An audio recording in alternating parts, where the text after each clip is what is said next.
कि तुम कमजोर लड़की नहीं हो। राहिम सर की क्यों मुखालिफ? पापा वो मुझे धोखा दे रहा, तुम्हें जवाब देना होगा राहिम। इश्क के जुनून की अगले एपिसोड में आप देखने वाले हैं कि राहिम जब ये देखेगा कि हालात उसके हाथों से निकल चुके हैं तो वो ऐमन के घर जाकर उसको ये समझाने की कोशिश करेगा कि जो वो समझ रही है वो गलत है, और राहिम ने उसको कत्ल करने की कोशिश नहीं की। लेकिन यहाँ पर ऐमन का बाप जुल्फ़कार उससे बहुत ज़्यादा गुस्से से पेश आएगा और उसे घर से बाहर निकाल देगा।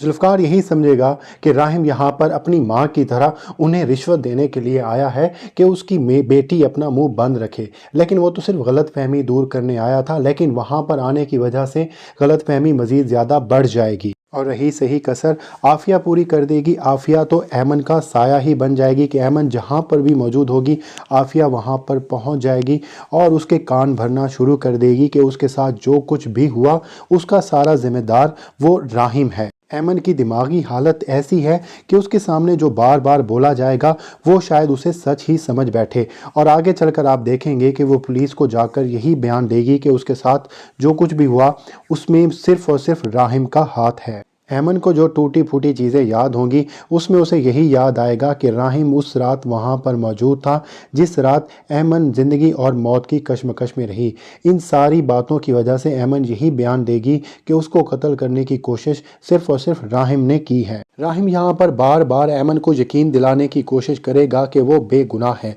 लेकिन ऐमन की यादाश्त जिस हद तक काम कर सकती है उसके होते हुए राहिम कभी भी जेल से बाहर नहीं आ सकता। और वैसे भी सोशल मीडिया का दौर है और सोशल मीडिया की दौर में यहाँ पर आफिया जो है वो राहिम से 2 हाथ आगे निकली है। वो सोशल मीडिया का गलत इस्तेमाल करते हुए हर जगह यही बात फैला देगी कि राहिम ही असल मुजरिम है। राहिम के पास और कोई रास्ता नहीं होगा कि वो ऐमन के बाप जुल्फ़कार के साथ एक डील करके ही बाहर आए, क्योंकि जब हर जगह ये बात बहुत ज़्यादा मशहूर हो जाएगी कि ऐमन और राहिम का चक्कर था और ऐमन के किरदार पर जिस तरह से मीडिया वाले कीचड़ उछालना शुरू कर देंगे तो उसके बाद ऐमन के बाप जुल्फ़कार के पास और कोई चारा नहीं होगा कि वो अपनी बेटी का रिश्ता खुद ही राहिम के हाथ में दे दें। राहिम इस सारी सिचुएशन में पूरी कोशिश करेगा कि वो इस जंजाल से बाहर निकल सके, लेकिन उसका वकील फारूक जो कि उसकी सुतेली माँ का सगा भाई है वो भी उसे इस सारी सिचुएशन में जानबूझ के बाहर नहीं निकालेगा।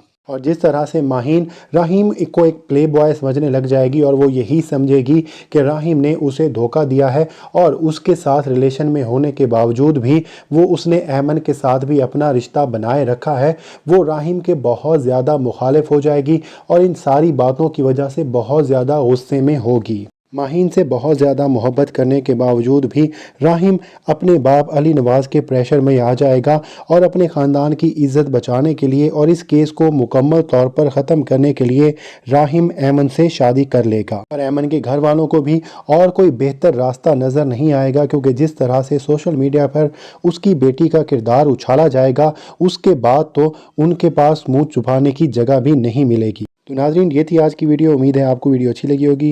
वीडियो अच्छी लगी हो तो वीडियो को ज़रूर लाइक कीजिएगा और चैनल को ज़रूर सब्सक्राइब कीजिएगा।